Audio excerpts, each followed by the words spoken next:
아까 이제 재활의학과 교수님들, 뭐 이제 각 그 대학 병원 교수님들이 그 질병 입장에서 이제 근감소증을 바라보셨다면, 저는 어떻게 보면 문외한인 그 내과 의사로서 근감소증을 어떻게 바라보는지 이제 그것을 가감 없이 좀 전달을 해드려야 되겠다 이렇게 생각을 했고, 이게 좀 도움이 되실지도 모르겠다 해서 강의를 하게 되었습니다.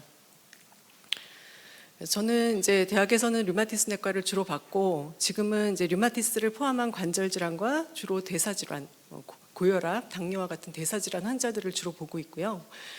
이 환자들에서 만약에 근감소증이라는 그런 개념을 도입해서 진료를 할 수 있다면 환자의 진료 퀄리티도 올라가고 환자의 그 삶의 질도 많이 올라갈 거다라는 생각이 들어서 관심을 갖게 되었습니다. 사실 굉장히 장기간 퇴행성 관절염, 오스테오아스라이티스 환자들을 보아왔는데요. 이 오스테오아스라이티스 환자 그 증상 중에 첫 번째 나오는 것이 증상 시비어리티가 라디오그래픽 시비어리티랑 코릴레이션이 잘 안 된다라는 거고, 실제로 이제 많이 느끼고요. 그래서 사실 그 조인트 스페이스가 얼마나 좁아져 있나 이런 것보다는 환자의 기능 저하 수행 능력에는 이제 근육량이 중요하다 이렇게 다 알려져 있고, 그렇게 알고 있었으나 이 근육량의 부족을 질병 카테고리로 진단을 하고 정량적으로 측정을 하고 이것을 치료를 한다 이런 개념은 오랫동안 가지지 못한 채 이제 십몇 년을 프랙티스를 했고, 제가 사이코피니아라는 그런 질병에 대해서 처음 접한 게 사실 2017년도 정도였고, 그때 이제 느낌이 뭔가 미싱 퍼즐이 이거였구나 이제 그런 생각을 좀 했습니다. 그래서 저는 뭐 이렇게 사이코피니아 뭐 전문가도 아니고 오래 봐온 것도 아니고, 그러니까 근데 이제 제가 뭐 80년대 후반에 이제 학교 다니고 90년도에 수련하고 그다음에 열심히 학회도 다니고 공부했지만, 저도 그렇기 때문에 여러 선생님들도 아마 비슷한 입장이지 않을까 해서 그냥 그런 입장에서 좀 편안하게 들어주셨으면 합니다.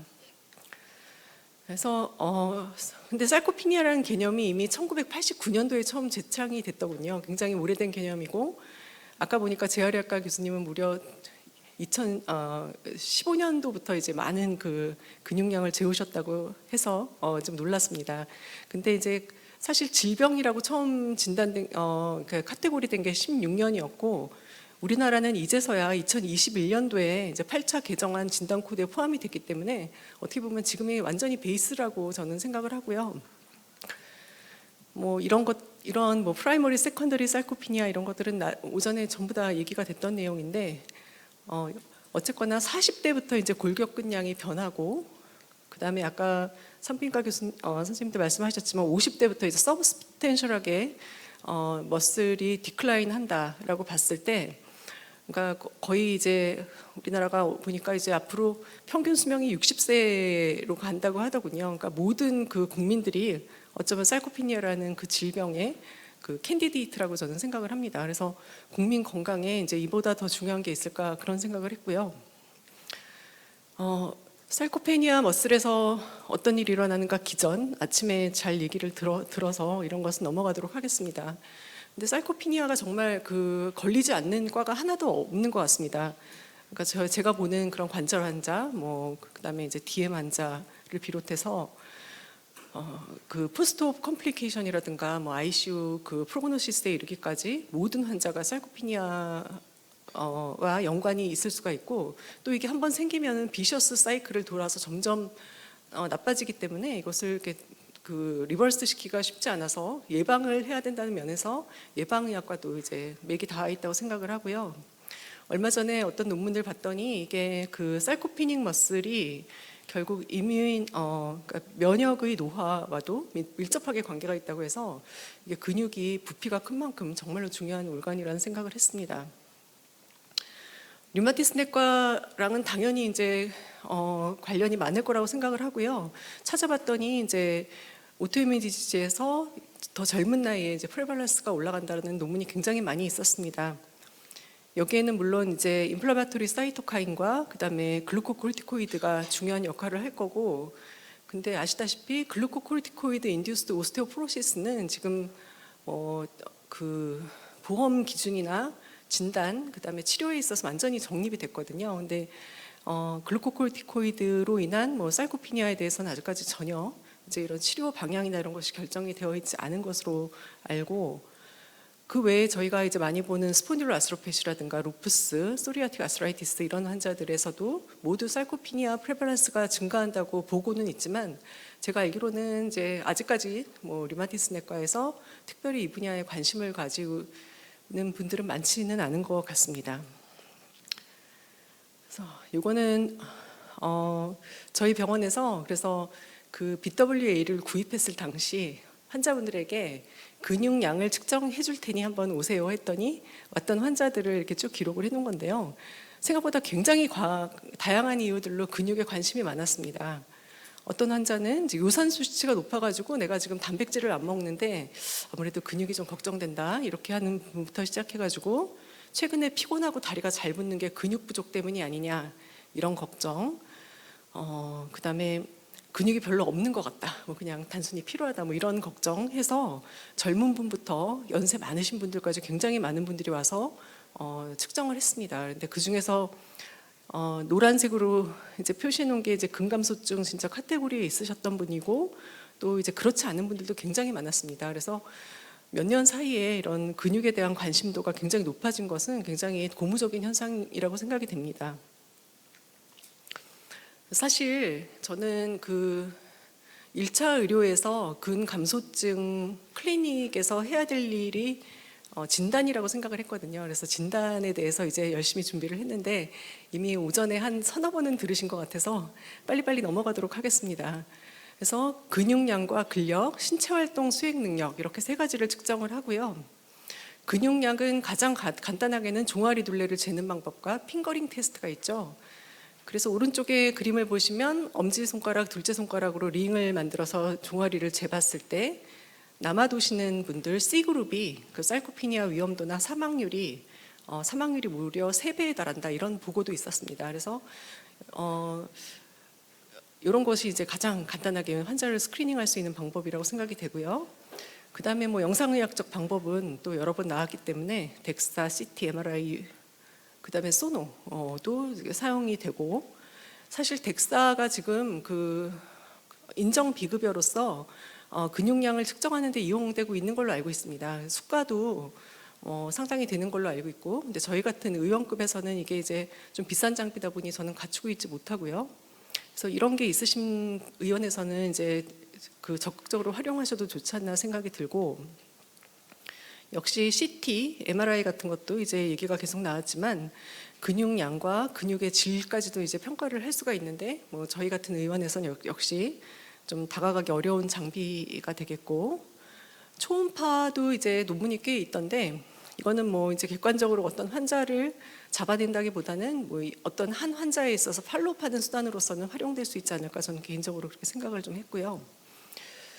그 다음에는 이제 BIA, 바디 워터 아널라이저고, 사실 이번에 그 BWA가 근감소증 치료의 신의료 기술로 선정이 돼서 이제 그 심평원 사이트에 등록을 하면 수가를 받을 수 있다는 것에 저는 굉장히 개인적으로 기뻤습니다. 그래서 아직은 저도 등록을 못했고 이제 서류를 곧 제출할 예정인데요. 굉장히 간단하고 또 전혀 위험성이 없고, 물론 약간 뭐 정확도가 떨어질 수는 있어도 전혀 환자한테 함풀하지 않고, 그렇기 때문에 굉장히 이게 이제 앞으로 근감소증 진단에 굉장히 중요한 역할을 하고 중요한 계기가 되리라고 저는 믿고 있습니다. 그래서 많이 보셨지만 이제 스켈레탈 머슬 인덱스가 남자 7, 여자 5.7 이하면은 이제 확인을 할 수가 있고, 간단하게 한 3분 이내로 이제 이렇게 진단을 할 수가 있죠. 그 다음에 이제 근력 측정, 이것도 여러 번 나왔는데 이거 저희 병원에서 쉽게 하실 수 있습니다. 그래서 이거 근력 측정 기구는 물론 이제 없고요. 저희는 이런 건 없고 고가 장비라서 살 계획도 없고, 그렇지만 또 계열의학과 교수님 말씀하셨듯이 체어 스탠드 테스트는 굉장히 간단하게 할 수 있습니다. 몇 초 안에 할 수 있고요. 이거는 그 악력인데요. 사실 그냥 아무거나 하나 사서 써봤는데 좀 더 좋은 걸로 좀 사야 될 것 같습니다. 오늘 강의 듣다 보니까. 그래서 악력기도 사실 이렇게 장비가 차지하는 그 부피가 많지 않기 때문에 이것도 좀 활용하실 수 있지 않을까 생각이 듭니다. 그다음에 이제 신체 활동 수행 능력 측정인데 뭐 SPBB, 보행 속도, 일어나서 걷기 테스트 이렇게 여러 가지 말씀해 주셨고 저희는 보행 속도 측정하고 있습니다. 이거는 그냥 복도에다가 줄만 그으시면은 그냥 이렇게 걷게 해서 초만 드시면 되거든요. 그래서 여기 그러니까 스타트 타임하고 스톱 타임, 그러니까 액셀러레이션, 디셀러레이션 구간만 설정을 해놓으시면 이게 이제 10m라고 되어 있는데 사실은 6m를 지금 사용을 하고 있고요. 6m를 걷는 사이에 이제 스탑워치를 누르고 이제 또 누르고 이제 이렇게 하시면 됩니다. 근데 사실 조금 부정확한 면이 있긴 있습니다. 뭐 아까 장비를 사용하면 더 정확하겠지만 사실 이것도 간단하게 이 어떤 한 환자에서 팔로우하는 데는 손색이 없을 거라고 저는 생각하고 있습니다. 그래서 뭐 TUG, 타임드 업 앤 고 테스트도 간단하게 의자에서 일어났다 3m 반환점을 돌아오는 테스트로서 간단하게 할 수 있는 테스트고, 그다음에 SPPB도 비교적 간단합니다. 이것도 근데 이거는 이것까지는 저는 이제 조금 복잡해서 하고 있진 않고요. 진단 기준도 계속 얘기가 나와서 패스하겠습니다. 예, 그래서 이것이 한국형 근감소증 선별 질문지고 어머니 아버님들에게 이게 드리고 하시라고 하면은 금방 하십니다. 그래서 한 9개 드립에 한 박스를 들어서 나르는 것이 얼마나 어려운가, 방안 한쪽 끝에서 다른 끝까지 걷는 것이 얼마나 어려운가, 의자에 일어나서 침대로 가거나 침대에서 의자로 가는 게 얼마나 어려운가, 10개의 계단을 쉬지 않고 오르는 것이 어떠신지요, 지난 1년 동안 몇 번이나 넘어지셨는지요, 이렇게 금방 체크를 하시고요. 이것도 넘어가고 이것도 한 5번쯤 나온 것 같아가지고 넘어가겠습니다. 그래서 저희가 쓰는 근감소증 진단지입니다. 그래서 오른쪽에 이제 사이크 F 퀘스처네어를 체크를 하시고, 그 다음에 종아리 둘레를 재고요. 30 뭐 이렇게 재고, 그 다음에 핸드 그립 스트렝스 간단하게 체크하고, 5x 시트업 테스트하고, 6m 워크하고, 그 다음에 BIA 측정하는데 한 15분 정도 걸립니다. 10분에서 15분 정도. 그래서 이게 이제 그 두 분의 환자를 이렇게 간단하게 테스트한 거고, 보시면은 뭐 잘 안 보이실 것 같은데 이제 사이크 퀘스처네어는 2점이었지만 그 ASM이 5.3으로 약간 크라이테리아에 들어가고, 그 다음에 6m 워크가 약간 늘어져 있고, 그래서 그냥 아주 마일드한 sarcopenia가 있는 걸로 생각하고 2달 동안 열심히 운동하시고 또 브랜치드 체인 아미노에시드도 드시고, 그래서 2달 후에 다시 와서 한번 측정해 보시자고 했던 환자분이고요. 그래서 여기까지 진단이 사실 저는 거의 저희가 해야 될 많은 부분이라고 생각하고, 매니지는 참 어렵습니다. 매니지는 사실 앞으로 좀 이렇게 됐으면 좋겠다, 저렇게 됐으면 좋겠다고 바라는 게 좀 많아지더라고요. 그래서 뭐 아이덴티피케이션 오브 코모비디티야, 이제 의사로서 이제 환자를 진료하면서 이 환자가 다른 이제 코모비디티가 있는지를 보는 게 당연하겠지만, 그 다음에는 이제 피지컬 액티비티랑 뉴트리션인데 둘 다 참 저희가 관여하기가 쉽지가 않습니다. 그래서 피지컬 액티비티도 계속 얘기가 나왔지만 이제 레지스턴스 엑서사이즈를 해야 되는데 이게 아주 심한 sarcopenia 환자들은 참 어렵습니다. 그래서 사실 아까 전에 또 잠깐 말씀하셨지만 50대 무렵부터 이제 예방하고, 그다음 마치 그 골다공증 검사하듯이 매년 검사를 하는 그런 것들이 도입이 돼야지 않나, 그런 생각을 하게 됩니다. 그래서 콤바인드 엑서사이즈가 sarcopenia에 좋다는 그런 뭐 것은 거의 정론화로 여러 그 리졸트들이 있고, 그래서 이제 저희가 생각한 게 이제 이렇게 있으신 분들한테 노령기 근력 유지 생활 수칙에 대해서 잠깐 좀 안내를 드리고요. 이렇게 이제 뭐 아산병원, 삼성병원에서 이렇게 해주신 여러 가지 수칙에 대해서 이렇게 나눠드리면서 좀 설명을 드리고, 그리고 엑서사이즈를 이렇게 간단하게 이런 그 리플렛 같은 걸로 좀 나눠드리면서 운동하실 것을 좀 권해드리고, 요즘에 유튜브 같은 것도 굉장히 많기 때문에 이제 그런 거에서 좀 골라서 하기도 하는데, 제가 이렇게 강의 들으면서 들어보니까 이런 학회나 아니면은 이제 이 그 sarcopenia를 선도해 나가시는 이 인바디 또는 메일 유업 쪽에서 이런 웹사이트 같은 거를 만들어 주셔서 접속할 수 있게 되면 참 좋겠다, 이런 생각도 좀 했습니다.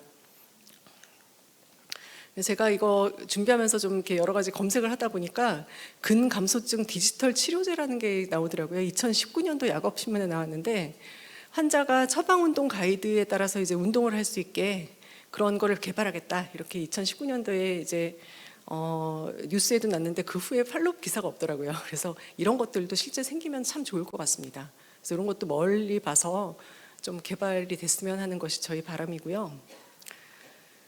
그다음에 뉴트리션입니다.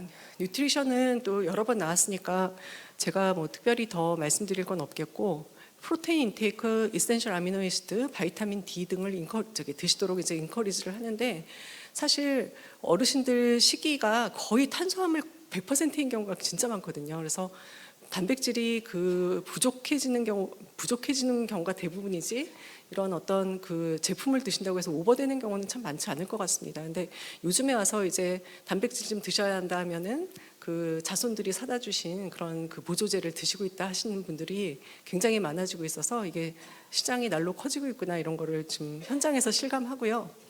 그다음에 이제 그 브랜치드 체인 아미노애시드인데, 리박트는 요거는 이제 루신이 한 2g 정도 들어있는 그 LC 환자들을 위한 그런 제제고, 레스큐머스는 이제 고려제약에서 나왔는데 한 2.7g 정도 되는 제제인데, 이런 거를 좀 환자들한테 처방을 좀 드리기도 합니다.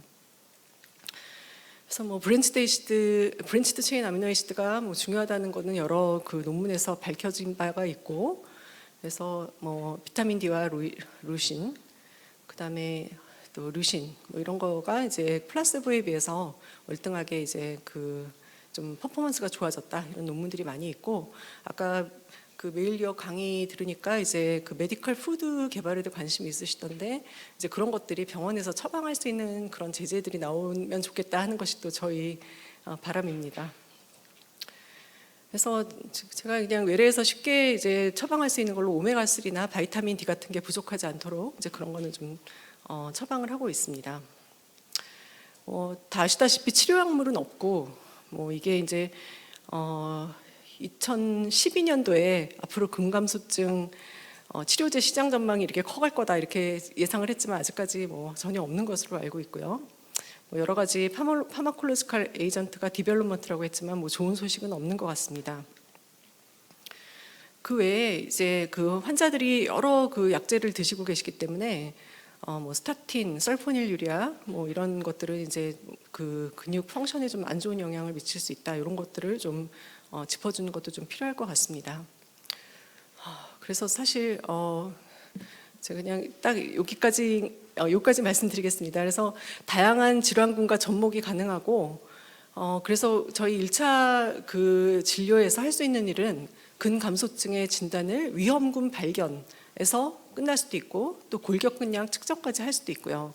그리고 근감소증의 치료는 생활습관 조언에서 또 재활치료까지 과와 그 의원의 특성에 따라서 그렇게 할 수 있다고 생각하고, 여러 개별 의원의 특성에 맞게서 운용할 수 있는 가능성이 널리 열려 있다고 생각합니다. 그래서 이제 질병 코드가 부여돼서 어떻게 보면 병 원년이니까 저희 그 환자 그 건강을 책임지고 있는 1차 진료에서도 많은 관심을 가져야 된다고 생각하고, 이로써 저희 말씀을 끝내겠습니다. 감사합니다.